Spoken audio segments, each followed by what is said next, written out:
So, kahapon, dinaos natin yung sinelebrate natin yung Christmas. Yung Christmas na kinagis na natin. So, okay lang ba kayo? Medyo mukhang haggard, medyo alam ko may problema kayo. Pero last week, alam ko ba yun, nag-pray kayo, di ba? Tinanggap niyo si Jesus bilang Panginoon. And then nag-confess tayo sa Panginoon. So, dapat mag-enjoy tayo dahil yung reason ng Pasko ay para sa reconciliation. Para ma-meet natin yung kalooban ni Lord. Nangyari po yun, last week. Na tayo ay nagsisi sa harapan ng Panginoon at nanalig tayo sa Kanya. Ngayon, pag-usapan natin yung short story. Short story ni Joseph. Sa Bible, mayroong short story si Joseph, yung foster parent ni Jesus. Mayroong din short story si Mary. Mayroong pang pangungusap ang Holy Spirit, ang anghel ng Panginoon, sa dalawa, bago isilang si Jesus. Okay. Bago isilang si Kristo, meron po message muna. Kay Mary, ang message galing sa anghel. Dito naman, galing din sa anghel, message din ito para kay Joseph. Si Joseph, siya yung... Hello? Okay lang? Si Joseph, siya yung tatay ni Jesus sa lupa. Si Mary, siya yung nanay ni Jesus dito sa lupa. Amen? Basahin ko po ito. Ito yung maikling storya bago si Kristo isilang. Mateo chapter 1 verse 18. Ito ang naganap ng ipanganak si Jesus o si Yesu Kristo. Si Maria na kanyang ina at si Jose ay nakatakda ng magpakasal. Ngunit bago sila makasal, nagdadalang tao na si Maria sa pamamagitan ng kapangyarihan ng Espiritu Santo. So, alam po ito, mga kapatid ni Joseph. Marahil, hindi lang agad naniniwala si Joseph kasi nakatakda na siya ikasal, pero biglang nagdalang tao. Biglang nagbuntis si Maria. So, mga kapatid, masakit po yun kung tutusin. Yung ikakasal ka na, biglang nagbuntis yung asawa mo, mapapangasawa, na hindi naman ikaw ang tatay. Tama? Pero, alam na po ni Maria at ni Joseph ito na sa pamamagitan ng Espiritu Santo. Verse 19. Subalit dahil isang matuwid na tao si Jose at kanyang mapapangasawa, at ayaw nitong malagay sa kahihiyan si Maria. Binalak niyang hiwalayan si Maria ng palihim. Mga kapatid, si Joseph po ay mayroong binabalak. Anong balak ni Joseph? Kung nakikinig po kayo? Balak hiwalayan. Kasi po, ayaw niya raw malagay sa kahihiyan si Maria. Mga kapatid, ang panahon nun, meron pong Old Testament na batas according kay Moises, Deuteronomy 24, verse 1 to 2. Inutos po ni Moses na magkaroon ng tinatawag na divorce, ang lalaki sa babae. Kahit na ang dahilan ay mga mabababaw na dahilan lang. Pero si Moses ay napilitan lang sundin yung gusto ng mga Israelita. Kung tutusin, according sa Mateo chapter 19, verse 8 to 9, sabi ni Jesus, pumayag lang si Moses na magkaroon kayo ng divorce dahil matitigas ang ulo ninyo. Kung tutusin, ang original na plano ng Diyos, walang divorce. Ngayon, bakit hindi ginawa ni Joseph na mag-divorce na lang sila? Pero kung tutusin, bakit pa mag-divorce? Eh, hindi pa naman ikinakasal. Diba?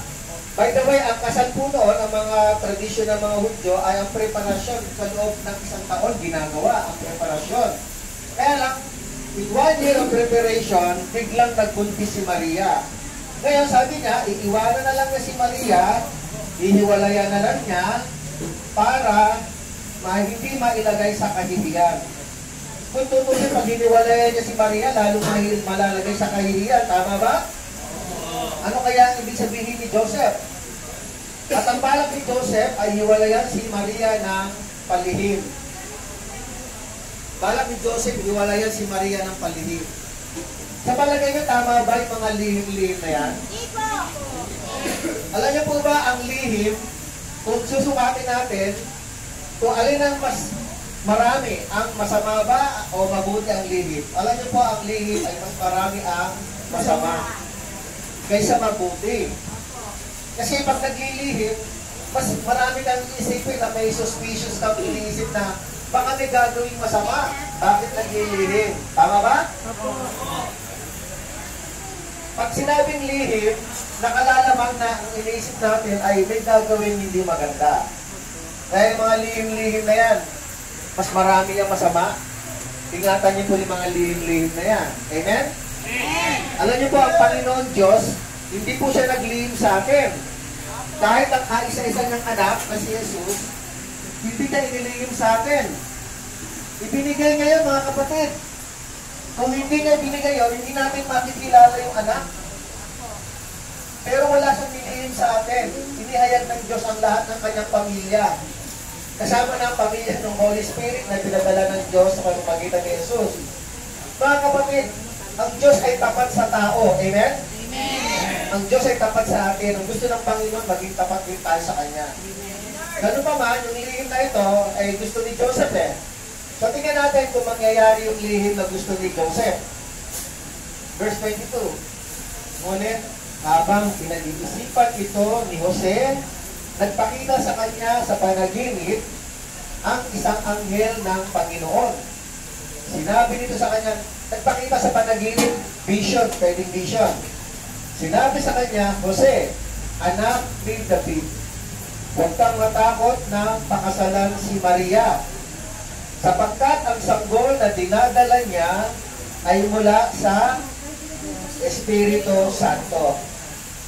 Ulitin ko po sapagkat ang sanggol na dinadala niya ay mula sa Espiritu Santo. Hindi mula sa kanya, hindi binhi ni Jose. Dahil hindi naman nagtalik si Jose at si Maria. Kasi kung nagtalik sila at magkakaanak sila, hindi hiwalayan ni Jose si Maria. Pero dahil gusto niya, wag mapahiya si Maria, hiwalayan niya raw. Kasi alam niya, hindi kanya yon. Pero nagpaliwanag ang anghel. Kinonfirm ng anghel na tama ang sinabi ni Maria sa kanya na ang dahilan ng pagbubuntis ni Maria ay hindi sa anumang sino mang tao, kundi mula sa banal na Espiritu. Mga kapatid, yung salitang banal na Espiritu, sa lumang tipan, hindi pa masyadong kilala yun. Pero may paliwanag yun ni Maria, ng anghel na si Gabriel sa Lucas chapter 1, na lilimliman siya ng Espiritu Santo at ang magiging anak niya ay anak ng Diyos. May paliwanag naman doon. Kaya lang, hindi pa sila pamilyar sa Espiritu Santo. Dahil ang Espiritu Santo, mas nahayag dito sa bagong tipan. Amen? Amen? Pero ang Holy Spirit o ang anghel ay nagpaliwanag. Galing ito sa Panginoon, sa Espiritu Santo. Magsisilang siya ng isang batang lalaki at Jesus ang ipapangalan mo sa kanya sa sanggol. Sapagkat, ililigtas niya ang kanyang bayan sa kanilang mga kasalanan. Ano ang ibig sabihin ng Jesus? Ang pangalang Jesus ay Yeshua sa salitang Hebreo. Na ang ibig sabihin ay the Lord shall save. The Lord shall save. Ang ibig sabihin ng Jesus. O ang ibig sabihin ng Yeshua. By the way, ang Jesus ay from name yan, galing sa English, ang ibig sabihin ng Joshua. But sa Hebrew word, ito po ay Yeshua. Verse 22. Nangyari nga ang lahat ng ito upang matupad ang sinabi ng Panginoon sa pamamagitan ng propeta. Ano yung sinabi ng propeta? Maglilihi ang isang birhen at magsisilang ng isang sanggol na lalaki at tatawagin ito, ano tatawag? po Jesus, pero yung propesya, galing kay Isaiah, ang tatawag daw ay Emmanuel. Ang kahulugan naman ng ibig sabihin ng Emmanuel ay kasama natin ang Diyos. So, dalawa po yung form ng name ni Jesus, form name ng Messiah. Una si Jesus, the Lord shall save. And then Emmanuel, the Lord is with us. Tandaan niyo po yan, ha? Yung Emmanuel, the Lord is with us. At yung Jesus is the Lord shall be saved. Or the Lord, shall save. So mga kapatid, kapag meron po tayong kaugnayan kay Kristo, kay Jesus, una, maliligtas ka. Pangalawa, kapiling mo ang Diyos. Kasi Emmanuel, makakapiling natin ang Diyos. Verse 22, nang magising, ulit ito po, nang magising si Jose, sinunod niya ang utos ng anghel ng Panginoon at pinakasalan niya si Maria. So hindi na po siya lumayo, hindi na siya tumakas. Siya po ay nagpakasal na kay Maria. Verse 25, ito po yung sinasabi ko sa inyo. Ngunit hindi niya sinipingan si Maria hanggang magsilang ito ng isang anak na lalaki. At Jesus nga ang pinangalan ni Jose sa sanggol. Mga kapatid, after ni Jesus ipanganak, saka lang sila siyempre mag-asawa po sila. Saka lang sila nagkaroon ng mga sumusunod na anak. Sa sa Mateo chapter 13 verse 55 and 56, may mga kapatid pa si Jesus. Yung kapatid ni Jesus doon sa anak ni Maria at ni Jose. Ang kapatid niya si James, si Joseph, din po, may Judas at may Simon, kung daw nagkakamali, at may mga kapatid pang babae. Okay lang kayo dyan? Kaya lang, medyo nanonood yata kayo. Alam niyo, mabalik ang warden ninyo. Dati ang warden, kapag may Bible study, patay lahat yan. Ano pa, saan sila nanonood nyo? TV ba? Ha? Ito pa pinanood nyo, makatingin nyo. Akala ko bukas yung TV. Di ba nga nanonood kayo? Baka nakaabala ko. Okay lang ba? Pansinin natin yung salita ng Panginoon, mga kapatid. Kaya ang TV na yan, makakasama niya anytime. Pero yung salita ng Panginoon, hindi naman lagi, ha? At lalo na, kulang kayo sa Bible, so maganda maka-focus kayo sa pagkikinig. Sabi ng Roma, mga kapatid, chapter 10, 17, ang pananampalataya ay nanggagaling sa pakikinig at pakikinig ng salita ng Panginoon. Amen? Amen! Sikapin ninyo na pakinig tayo sa Panginoon. Tandaan po natin, sa verse 26, malapit na po tayo. Sino ang pinili ni Joseph? Si Joseph, ang plano niya, ang kalooban niya ay hiwalayan si Maria. Pero sabi ng anghel, sa palagay niyo, yung anghel ba ay kausap ng Panginoon o ang Diyos ay natutos? Amen? So naniniwala kayo, anghel ay salita rin ng Panginoon, ang sinasabi niya? Amen? Amen! Ano yung sinabi ng anghel? Hihiwalayan ba si Maria o hindi? Pero yung gusto ni Joseph, hiniwalayan si Maria, di ba? Pero hindi ko nasunod yung kalooban ni Joseph. Ang nasunod po yung kalooban ng Panginoon. Mga kapatid, mahalaga po si Joseph sa paggamit ng Lord sa kanya bilang mahayag ang kaligtasan. Mahalaga si Joseph. Kung hindi mahalaga si Joseph, baka pinayagan na ng anghel na, sige, iwanan mo na, di ba? Mahalaga si Joseph, bakit? Para makita yung buong pamilya ni Kristo. Dahil si Kristo po ay nangangaral din ng perfect family. Nangangaral din siya ng paggalang sa tatay, paggalang sa nanay. Paano niya yung napapangaral yung paggalang sa tatay kung hindi siya nagkaroon ng tatay sa lupa? Pero karamihan po, mga kapatid, ang turo ni Jesus ay yung paggalang niya sa Diyos Ama, yung kanyang tatay sa langit. Pero nagtuturo din siya ng paggalang sa tatay sa lupa. Mga kapatid, nasunod ang kalooban ng Panginoon at hindi nasunod ang kalooban ni Joseph. Tatanungin ko po kayo, huwag po kayo magagalit, okay lang? Huwag kayo magagalit, ha? Nung kayo ay napunta rito, masasabi niyo bang sumunod ba kayo sa kalooban ninyo o sa kalooban ng magulang ninyo? Sa kalooban ng mga asawa, ng anak, o kalooban ng Panginoon? Anong nasunod na kalooban? Bakit kayo narito? Kalooban ninyo. Totoo po yun. Kahit tayo, kahit sino man, pag nagkakasala tayo, madalas nasusunod yung kalooban natin. Amen? Ano ang kalooban ni Jose? Masama. Iiwanan si Maria. Hindi maganda po yun. Pero pinigilan siya ng anghel ng Panginoon para sumunod sa Diyos. At kung sumunod siya sa Diyos, alam natin ang nangyari. Nahayag si Jesus, lumaki na si Jesus, at nahayag ang kaligtasan ng Panginoon. Nakatulong po si Joseph.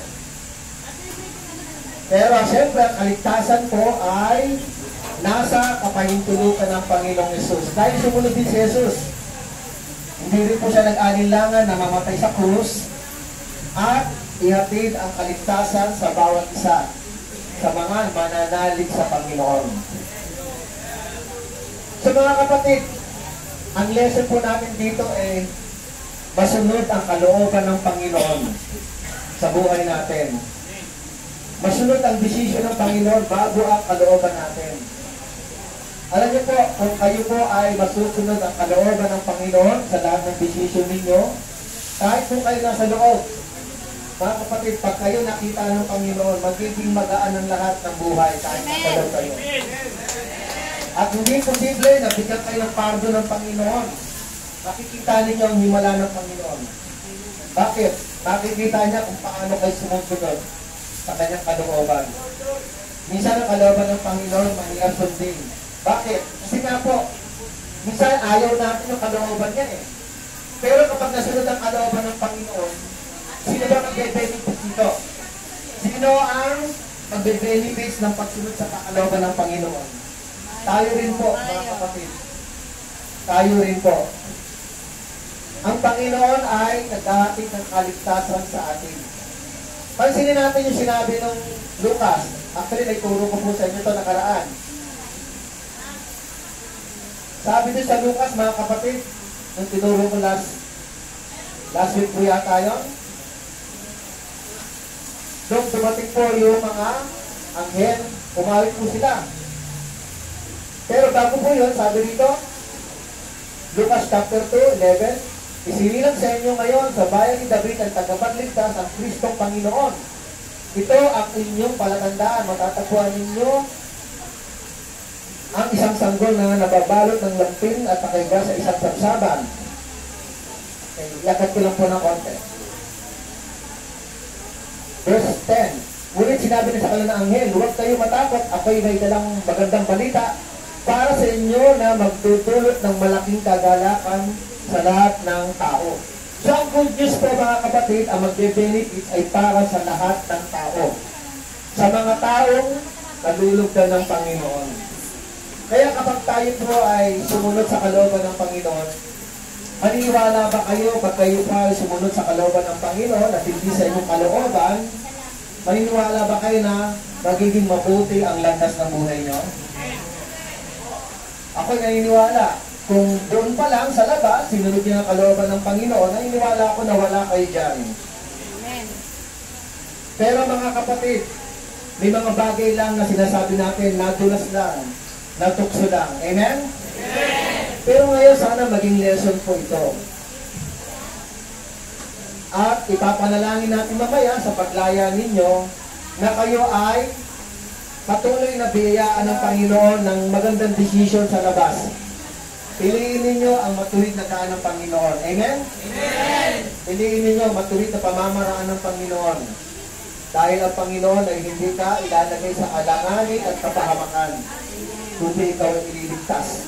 Kahit sa lupa pala, ililigtas ka na ng Panginoon. Sa lahat ng mga pwedeng mangyaring panganib sa iyo. Kaya mga kapatid, maganda po ang ginawa ni Joseph. Pinili niya ang sumunod sa sinasabi ng anghel na nag-uutos galing sa Panginoon kaysa piliin niya ang kanyang kalooban. Paano natin malalaman yung kalooban ng Panginoon? Ganon din na nangyari kay Maria eh. Sabi ni Maria, paano nangyayari yun? Magbubuntis ako, hindi pa ako nakakakilala ng lalaki o kaya nakikipagtalik kasi virgin nga siya. Pero sabi ng anghel, ang panganganak mo ay si Jesus, nililiman ka ng banal na Espiritu sapagkat walang imposible sa Diyos. Ang sinabi ni Maria sa bandang huli, mahari nawa ang kalooban ng Panginoon. Let the Lord will be done. Kayo po ba, gusto niyo rin bang maganap at mahayag ang kalooban ng Panginoon sa buhay ninyo? Totoo ba yan? Actually, kapag kayo po sumunod sa kalooban, hindi naman ako ang magbe-benefits, kayo rin. Kayo, asawa ninyo, mga anak ninyo, pamilya ninyo. Sila ang magagalak kapag kayo ay nagpatuloy sa kalooban ng Panginoon na sumunod sa Kanya. Dahil ang kalooban ng Panginoon ay para sa ating ikabubuti. So mga kapatid ko sa Panginoon, simple lang ang mensahe. Last week, nag-share tayo ng tungkol sa kapanganakan ni Kristo. Ngayon, umatras lang tayo ng konti. Pinangakuan si Lord na huwag hiwalayan ni Joseph si Maria sapagkat ang ipanganganak ay ang Panginoong Yesus. Paano pinanganak ang Panginoong Yesus? Sabi dito, balikan ko po dito tayo magtatapos. Paano pinanganak si Jesus? Sapagkat ang sanggol na dinadala niya ay mula sa Espiritu Santo. So, nanganak si Maria at ipinanganak si Jesus sa pamamagitan ng Espiritu Santo. Alam niyo po ba mga kapatid, na ang utos ng Panginoon, ito po utos ko ng Panginoon. Sabi ng Panginoon, John chapter 3, verse 3, unless a man be born again, he will not see the kingdom of God. And then John 3:5, unless a man be born in water and spirit, he will not enter the kingdom of God. Alam niyo po ba na tayo rin ay dapat ipanganak sa Espiritu Santo? Tulad na nangyari kay Jesus? Ulitin ko po Alam niyo po ba na tayo ay dapat ipanganak din sa Espiritu Santo? Amen. Si Kristo po ay pinanganak sa Espiritu Santo. Hindi kalooban ng tao, hindi kalooban ng laman, hindi kalooban ng dugo, kalooban ng Diyos. Basahin ko po yung John chapter 1. Ganito rin yung nangyari kay Kristo at ganito rin ang gusto ng Panginoon sa atin. Sabi sa aklat ng 1, chapter 1, verse 12. Subalit ang lahat ng tumatanggap at sumasampalataya sa Kanya ay binigyan niya ng karapatang maging mga anak ng Diyos. Paano ay pinanganak? Verse 13, sila ay naging mga anak ng Diyos, hindi dahil sa isinilangin sila ayon sa kalikasan hindi ito ng tao, o sa kagustuhan, o sa kagagawa ng tao, kundi ayon sa kalooban ng Diyos. Alam niyo po ba, isinilang si Jesus, hindi naman nagtalik si Maria at saka si Joseph, so walang anumang cell na nag-transmit sa katawan ni Jesus. Wala po. Ipinanganak siya dahil sa kalooban ng Diyos. Ganon din naman mananampalataya kay Kristo. Ang sino na mananampalataya kay Kristo, tatanggapin siya bilang Panginoon, isisilang ka rin sa Espiritu Santo. Hindi kalooban ng dugo, laman, o kalooban ng mag-asawa, kundi kalooban ng Diyos. Kaya si Kristo po, kung tawagin nga siya anak ng Diyos, tayo rin pwede maging anak ng Diyos. Kung tatanggapin natin sa puso natin si Kristo bilang Panginoon. At lulububan tayo ng Espiritu Santo na siyang magbibigay ng kapahayagan para tayo ay panganak. Through Holy Spirit. John 3:5 sabi na, unless a man be born in water and spirit, he will not enter the kingdom of God. And then John 3:7, sabi ng Panginoong Jesus kay Nicodemus, you must be born again. Born again is not a religion. Born again is not a activities, festivity, or ritual. Born again is yung relationship. Mamamatay muna tayo sa kasalanan para muli tayo isilang sa buhay. Tulad ng kay Kristo. Sisilang tayo sa pamamagitan din ng banal na Espiritu. Amen? Amen. Dahil ganun ang nangyari kay Jesus. Isinilang siya sa pamamagitan ng banal na Espiritu. So, siya ay isinilang sa pamamagitan ng kalooban ng Diyos. Not desire of men, not desire of flesh or desire of blood, but the desire of God and the Holy Spirit. Ang Holy Spirit ang nag-lead para pangunahan na siya'y magkatawang tao. Amen? Amen. Pwede rin tayong silang at para maging anak ng Diyos. Last week, tinanggap niyo na po yun. Kayo po ay nanali kay Kristo. Di po ba? Nanampalataya. Maliban lang kung may mga bagong pasok. May bagong pasok ba after 1 week? Meron. Ilan nyo na ipasok? Pero may bumaba. Opo. May bumaba rin. May nakalaya. So yun na naman nangyayari, di ba? May pumapasok, may bumaba, at may nakakalaya. No? Tatlo lang po yun. Pero mga kapatid, may pang-apat. May pang-apat. Palalayain din tayo ni Kristo sa pagkakaalipin sa kasalanan.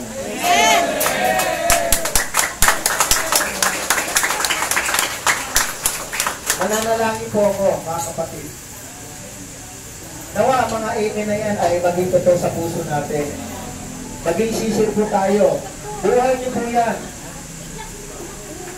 Kami, may sarili din kami buhay. Pero, ang nais ng Panginoon, yung aming buhay ay mahayag sa buhay ninyo. Ipahayag ang Ebanghelyo ni Jesus. Magpagamit kami sa kanyang kalooban to preach the Word of God.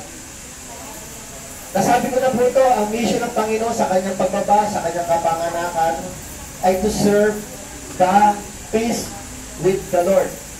Kapayapaan, pakikipagkasundo ng Diyos sa tao. Hindi pakikipag-away. Hindi pakikipaggera. Dahil wala tayong laban sa Panginoon kapag talagang yun ang gugustuhin niya. Pero the Lord is always loving people or loving by the Lord. Tayong lahat ay minamahal ng Panginoon. He's a loving God. He's always a loving God for us. Hindi nagbabago yun. Laging bukas ang pag-ibig ng Diyos sa atin. Kahit patuloy tayo nagkakasala, ang Diyos ay andyan pa rin. Amen? Kung lalapit ka sa Panginoon, hindi ka niya tatanggihan. Lalo na kung makikita ng Panginoon, ang puso mo ay sincere na lumalapit sa Kanya. Lumahal tayo ng Panginoon. Bagamat tinanggap nyo na at nagsisi na kayong lahat, ako'y mananalangin muli sa oras nito para tayo ay sama-samang patawarin ng Panginoon. Amen? Amen! Sige po, mananalangin po ako. Inimbitahan ko po kayo, babae, lalaki. Let's pray. Kahit po na lang po tayo. Pikit natin mata natin. Pikit natin mata natin. Panginoon, maraming salamat po sa opportunity, Lord, na kami ay makadalaw muli at makapagpayag ng iyong salita. Salamat po sa inyong pahintulot na ang salita ko ay matanggap ng aming mga kapatid. Mahal ko po sila, Lord. Kaya naman, Lord, ang mga puso namin, Lord, ay umaaklas na dumating dito. Ang puso namin ay hindi tumatahimik na wala kaming gawin sa loob ng isang linggong ito. Na kailangan namin puntahan ang mga mahal mo sa buhay. Dalawin ang mga mahal mo sa buhay, Panginoon. Kasama po ito sa 6 corporate mercy na sinasabi mo sa Matthew chapter 25 na dalawin ang mga tulad nila, nakabilanggo, dalawin ang mga may sakit, dalawin ang mga tao, bigyan ng kailangan, puntahan ang mga nanghihina, gamitan ang mga hubad, at tuluyin ang mga strangers, Panginoon. Lord, nabibilang po sila sa pamilyang dapat pinupuntahan. Ito po ay aming pinagpapasalamat. But alam namin, Lord, ang kondisyon ng buhay nila, nababatid mo sa inyong paningin, Lord, kung ano ang nagawa nilang mga kasalanan. kasama na kami dito ron. Sa oras dito, mga kapatid, mag-alay tayo ng 1 minutong katahimikan lang. 1 minuto lang. Habang nakapikit ang inyong mata, kausapin ninyo ang Panginoon for 1 minute of silence. Talk to Jesus. Sana mamit ng Panginoon o mamit ninyo yung hangarin ng Diyos dito sa lupa upang maghatid ng kapayapaan. Siya ay nakaabang sa atin. Lalapit tayo sa Kanya. Ilapit mo ang puso mo, kapatid, sa Panginoon. Ilapit mo ang iyong kaisipan sa Panginoon. For 1 minute, 1 minuto lang ang katahimikan. Hinihingi natin. Personal ninyong kausapin ng Panginoon. For 1 minute na katahimikan, kausapin niyang Panginoon at humingi tayo ng tawad sa Kanya, magsisi tayo sa Kanya. So 1 minute, ngayon na po magsisimula. Pakiusap lang, walang maingay muna sa mga ayaw magsisi. Hayaan ninyo yung nakapikit na nananalangin sa Panginoong Yesus, kinakausap ang Panginoong Yesus. Hayaan ninyo po sila. 1 minute of silence, repent, magsisi po tayo. Kausapin natin ang Panginoon. Sige po, simulan na po natin.